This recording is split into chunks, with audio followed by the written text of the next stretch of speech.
ನಮಸ್ಕಾರ ಗೆಳೆಯರೇ, challenging star ದರ್ಶನ್ನ ಹೊಸ ಅವತಾರ ಡೆವಿಲ್ ಸಿನಿಮಾ ಬರೋಬ್ಬರಿ ಥಿಯೇಟರ್ಗಳನ್ನು ಹಂಗಿಸೋ ಮಿಷನ್ನಲ್ಲಿ ಬಂದಿದೆ. ಆದರೆ ಪ್ರಶ್ನೆ, ಈ ಡೆವಿಲ್ ನಿಜವಾಗಿಯೋ ಮತ್ತೊಬ್ಬ ದರ್ಶನ್ ಮಾಸ್ ಶೋನ, ಇಲ್ಲ ಹೊಸದೇನಾದರೂ ನೋಡ್ತೇವಾ? ಈಗ ನೋಡೋಣ ಡೆವಿಲ್ ಸಿನಿಮಾದ ಸಂಪೂರ್ಣ ರಿವ್ಯೂ. ಆಫೀಸ್ ಸುಲ್ತಾನ ಚಾಲೆಂಜಿಂಗ್ ಸ್ಟಾರ್ ದರ್ಶನ್ ಅವರ ಅವತಾರವೇ ಬೇರೆ. ಈಗ ಡೆವಿಲ್ ಆಗಿ ಎಂಟ್ರಿ ಕೊಟ್ಟಿದ್ದಾರೆ. ಟೈಟಲ್ಲೇ ಹೇಳೋ ಹಾಗೆ ಇದು ಸುಮ್ಮನೆ ಬರೋ ಸಿನಿಮಾನ ಅಥವಾ ಥಿಯೇಟರ್ ನಡಗಿಸೋ ಸುನಾಮಿನ? ಬನ್ನಿ ಇವತ್ತಿನ ವಿಡಿಯೋದಲ್ಲಿ ಡೆವಿಲ್ ಸಿನಿಮಾದ ಕಂಪ್ಲೀಟ್ ಅನಾಲಿಸಿಸ್ ಮಾಡೋಣ. Let's start. ಕಥೆ ಏನು? ಒಬ್ಬ ಮನುಷ್ಯನಿಗೆ ಅನ್ಯಾಯವಾದಾಗ ಅವನು ಕಾನೂನು ಹುಡುಕೊಂಡು ಹೋದ್ರೆ ಸಾಮಾನ್ಯ. ಅದೇ ಅವನು ರಾಕ್ಷಸನಾಗಿ ಬದಲಾದ್ರೆ ಅದೇ ಡೆವಿಲ್. ಹೀರೋನ ಲೈಫ್ನಲ್ಲಿ ನಡೆಯೋ ಮೋಸ, ಅದಕ್ಕೆ ಅವನು ತೆಗೆದುಕೊಳ್ಳುವ ರಕ್ತಸಿಕ್ತ ಸೇಡು, ರಿವೆಂಜ್, ಇದೇ ಒನ್ ಲೈನ್ ಸ್ಟೋರಿ. ಕಥೆ ಹಳದೆ ಅನಿಸಿದ್ರು ಅದನ್ನ ಪ್ರೆಸೆಂಟ್ ಮಾಡಿರೋ ರೀತಿ ಮತ್ತು ದರ್ಶನ್ ಅವರ ಆ ಡೆವಿಲ್ ಶೇಡ್ಸ್ ಪಿಕ್ಚರ್ಗೆ ಹೊಸ ಕಳೆ ತಂದಿದೆ. ಬಾಸ್ ಅಭಿಮಾನಿಗಳಿಗೆ ಇದೊಂದು ಹಬ್ಬ. ದರ್ಶನ್ ಅವರ ಸ್ಕ್ರೀನ್ ಪ್ರೆಸೆನ್ಸ್ ಬೆಂಕಿ ಅಂತಿದೆ.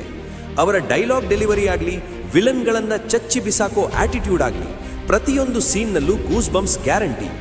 ಎಷ್ಟೋ ಕಡೆ ಬರೀ ಅವರ ಕಣ್ಣಲ್ಲೇ ಆಕ್ಟಿಂಗ್ ಮಾಡಿರೋದು ಎದ್ದು ಕಾಣುತ್ತೆ. ಇದು ಪಕ್ಕಾ ಒನ್ ಮ್ಯಾನ್ ಶೋ. ಡೈರೆಕ್ಟರ್ಗೆ ಫ್ಯಾನ್ಸ್ ಪಲ್ಸ್ ಚೆನ್ನಾಗಿ ಗೊತ್ತಿದೆ. ಫಸ್ಟ್ ಹಾಫ್ ಪೂರ್ತಿ ಬಿಲ್ಡಪ್ ಮತ್ತು ಮಾಸ್ ಎಲಿವೇಶನ್. ಇನ್ನು ಮ್ಯೂಸಿಕ್ ವಿಚಾರಕ್ಕೆ ಬರೋದಾದ್ರೆ BGM ಆರ್ಭಟ ಜೋರಾಗಿದೆ. ಥಿಯೇಟರ್ ಸ್ಪೀಕರ್ಸ್ ಬ್ಲಾಸ್ಟ್ ಆಗೋ ರೇಂಜ್ಗೆ ಬ್ಯಾಕ್ಗ್ರೌಂಡ್ ಸ್ಕೋರ್ ಕೊಟ್ಟಿದ್ದಾರೆ. ವಿಜುವಲ್ಸ್ ರಿಚ್ ಆಗಿದೆ. ಡಾರ್ಕ್ ಟೋನ್ ಸಿನಿಮಾ ಮೂಡ್ಗೆ ಕರೆಕ್ಟ್ ಆಗಿ ಮ್ಯಾಚ್ ಆಗಿದೆ.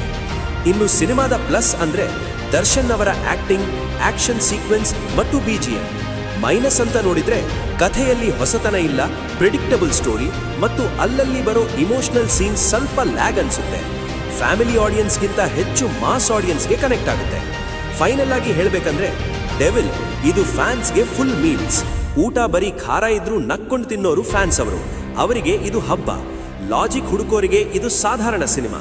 ನನ್ನ ರೇಟಿಂಗ್ 3.5 ಔಟ್ ಆಫ್ 5. ನೀವು ಸಿನಿಮಾ ನೋಡಿದ್ರೆ ಕಮೆಂಟ್ ಮಾಡಿ ನಿಮಗೇನನ್ನಿಸ್ತು ಅಂತ. ವಿಡಿಯೋ ಇಷ್ಟ ಆಗಿದ್ರೆ ಲೈಕ್ ಮಾಡಿ, ಚಾನಲ್ಗೆ ಸಬ್ಸ್ಕ್ರೈಬ್ ಮಾಡಿ. ಸಿಗೋಣ ಮುಂದಿನ ವಿಡಿಯೋದಲ್ಲಿ. ಜೈ ಹಿಂದ್, ಜೈ ಕರ್ನಾಟಕ.